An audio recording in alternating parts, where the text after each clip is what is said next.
lagi kita. Udah lama kayaknya. Rasanya udah lama kita nggak ngobrol ya. Nggak ngobrol santai, tapi berbobot. Oh, Om Freddy lama di Bali rupanya. Dan Sih buat yang udah ah, percaya dengan channel kita terus yang sudah. saya nge-review lihat iseng dari YouTube di TV eh, tayangan berselancar. Itu akhirnya sampai saya bikin teaser. Jadi ada yang minta dikirimin linknya, ada yang tertarik di luar topik kita sih ya. Tapi saya tambahin linknya nih karena berdasarkan permintaan. Ini dimulai dengan joke yang mudah-mudahan joke-nya bisa dipahami. Jangan-jangan hanya orang yang beramal baik yang bisa ngerti joke-nya di jalan. Polisi ngatur-ngatur suruh mengalihkan arus gitu, mobilnya nggak mau Hmm. nurut. Yang punya lepas tangan, sorry pak, mobil gue nggak mau nurut sama lo gitu. We're not driving! Sir, there's no one there! Nah ini lucu boleh ini. Sir! I'm sorry! Nah yang ini As traffic hazards. The group Safe expanded and basically unfettered access to the city streets is a really bad idea. This person is a member of the Safe Street Rebels and asked us not to share their identity. ada gerakan safety street di Amerika yang menganggap auto driving car itu nggak aman. Jadi mereka ngejahilin dengan naruh cone, asal ketemu self driving car ditaruh cone gitu mobilnya nggak mau jalan. Itu katanya. Masa? Katanya begitu joknya. Macam-macam di Amerika cerita. Jadi kita refresh tayangan pertama ya, negara-negara yang punya rencana phase out di bensin termasuk Indonesia. Nanti lihat tayangan pertama, linknya juga kita provide tahun berapa aja itu. Dan yang kedua ini yang kita angkat poinnya ya, yang dari electric vehicle yang kedua itu 2 juta sepeda motor listrik, tapi hasilnya gimana, dan infrastruktur ini juga masih tanda tanya kalau yang untuk sepeda motor ya. Om ingat nggak Om tayangan 44 itu kira-kira bulan apa ya? Karena kita sekarang sudah tayangan ke 75 ya. Berarti tahun 2023 pertengahan mungkin ya Om. Iya, electric vehicle ini mulai 2023 pertengahan sih. Dan iya tanggalnya saya nggak cantumin ya di sini, dan tapi link-linknya di provide sih. Terus electric vehicle tepat ini, ini yang serius, life cycle assessment dan Jessica Hanafi ke Kementerian ESDM. Terus yang seri kelima itu kita ngangkat EPR law di Cina, jadi udah ribuan ton itu di Cina Sampah baterainya ya. baterainya, tapi dia sudah ngeluarin EPR law dan sudah mewajibkan pihak-pihak terkait untuk melaksanakannya, dan recycle-nya dia confident. Nah kita nggak tahu, kalau menurut Ibu Jessica Hanafi sih masih terus berkembang ya teknologi recycle-nya. Dan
Hmm. Ini aja. Contohnya misalkan kita tahu kawasan Nusa Dua ya Om ya. Kawasan Nusa Dua itu padahal dibangunnya juga tahun 80-an kalau nggak salah. Dan itu sudah menggunakan tidak menggunakan tiang listrik, dia sudah menggunakan jaringan listrik bawah tanah gitu. Jadi itu juga yang mesti ini kan. Cuman contoh dari Pak Yonan tadi bagus karena menggunakan Inggris, di mana Inggris menggunakan tiang listrik sejak zaman Perang Dunia Kedua gitu. Kondisinya yang agak sulit untuk disesuaikan buat Indonesia. Tapi Mungkin. PLN sudah ada upaya, dan kalau di kota besar seperti Jakarta, Surabaya sih saya kira masih cukup banyak yang listrik lama di daerah. Ya itu tadi, cuman tiang listriknya kan harus berdekatan atau harus berada di tempat di mana mobil juga bisa parkir. Karena mengingat waktu ini 2 jam parkir kan lumayan. 2 jam parkir memang chargingnya gratis. Parkirnya, bayar parkirnya. Apa Ya walaupun ini tidak semahal bensin memang. kita nggak tahu juga apa ini gratis yang tiang listrik. Yang 2 jam mungkin aja Nggak gratis. tahu. Karena nggak ada. Cuman memang ya ini kan kita obrolin supaya ada masukan-masukan juga. Mungkin teman-teman sobat sabot ini pernah melihat tiang listrik yang sudah menjadi infrastruktur kendaraan listrik, mungkin bisa ngasih masukan, kasih komen di kolom komennya. Dan di tayangan yang lalu kita udah ngangkat juga tentang itu kan, ternyata nuklir itu dianggap sustainable dan energy of the future. Nah, kita canangkan kita akan mempercepat untuk net zero emission yang tadinya 2060 dicanangkan lebih cepat, dan by 2060 ini kalau dilihat kita udah punya nuklir yang ini nih energi nuklir nih Om, cuman ya 10% kali ya. Sedangkan terakhir saya di Jepang aja tahun 93 itu mereka udah 75% energi nuklir. Jadi teman-teman kita yang kemarin dan termasuk ya Om Arnoto dan Om Arnold yang ikut di tayangan itu pendukung, terutama Arnold itu ternyata anggota YEPMI, Yayasan Energi Baru, Gerakan Energi Baru. Jadi mendorong pemerintah untuk mempercepat PLTN, pembangkit nuklir. Nah, listrik itu kan hasilnya Om. Nah, energi yang dipakai untuk menghasilkan listrik ini yang Oke. si karbon apa enggak, renewable atau sustainable gitu kan. Ada yang renewable, ada yang sustainable gitu kan. Dianggap renewable, tapi dan ada beberapa. Jadi di tayangan, lihat yang tayangan renewable energy deh. Jadi di situ ada klasifikasinya dan ada contoh-contohnya. Nah, surprisingly nuklir itu dianggap sustainable. Nah, di tayangan kedua renewable energy itu memang udah dibahas kenapa sustainable. Kenapa? Karena sebetulnya limbahnya nggak ada artinya. Cuma 4% dan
Mandara. Nggak ada fotonya, cuma Om Freddy cerita bahwa lampu-lampu di bypass Ngurah Oh Rai gitu ya.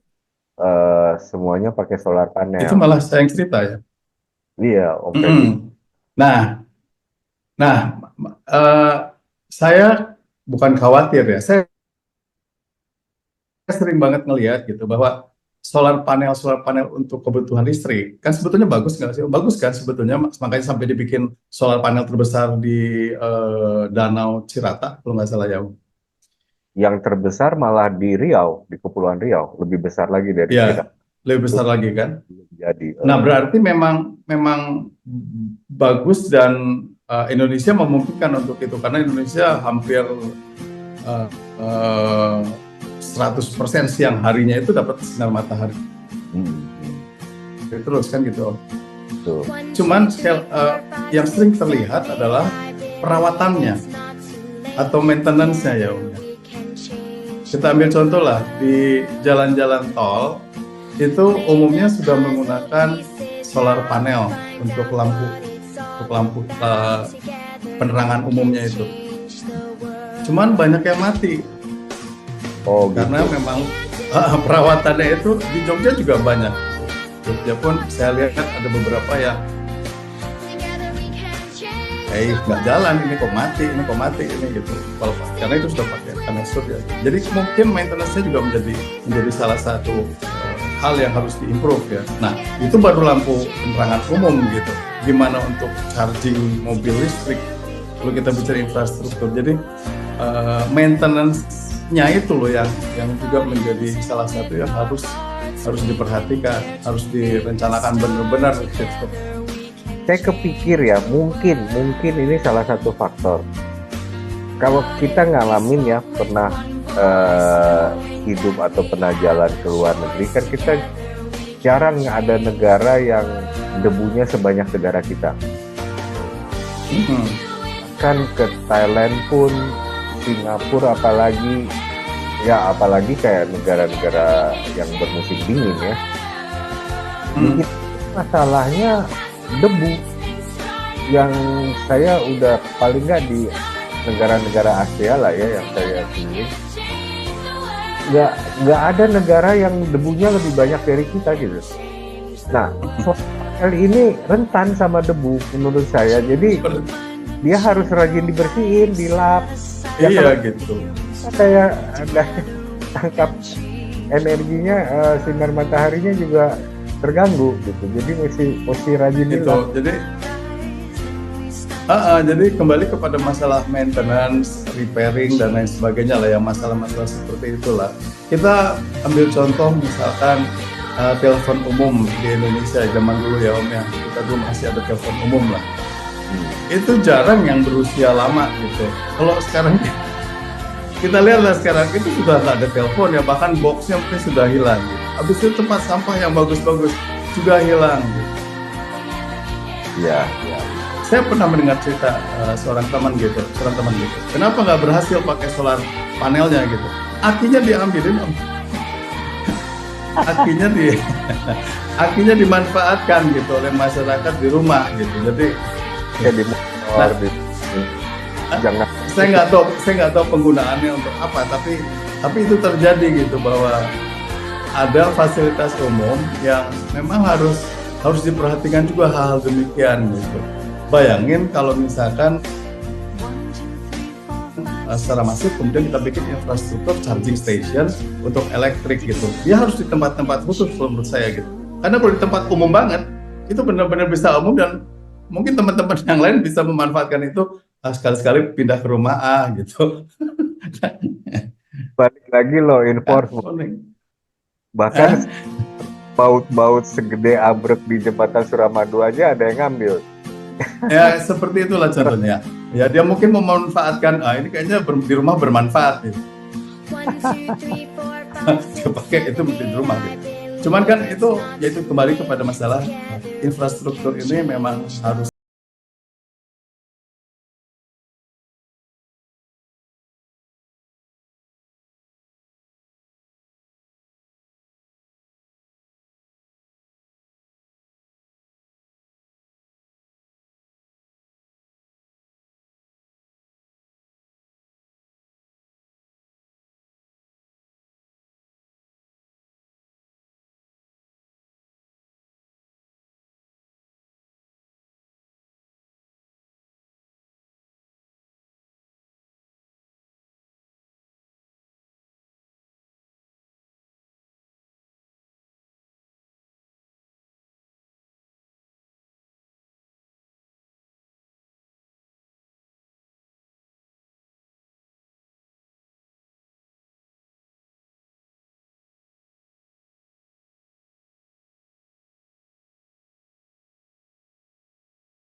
membahas itu gitu. Bagaimana caranya mengendalikan masyarakat.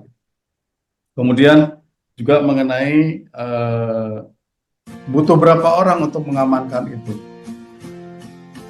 Kan gitu.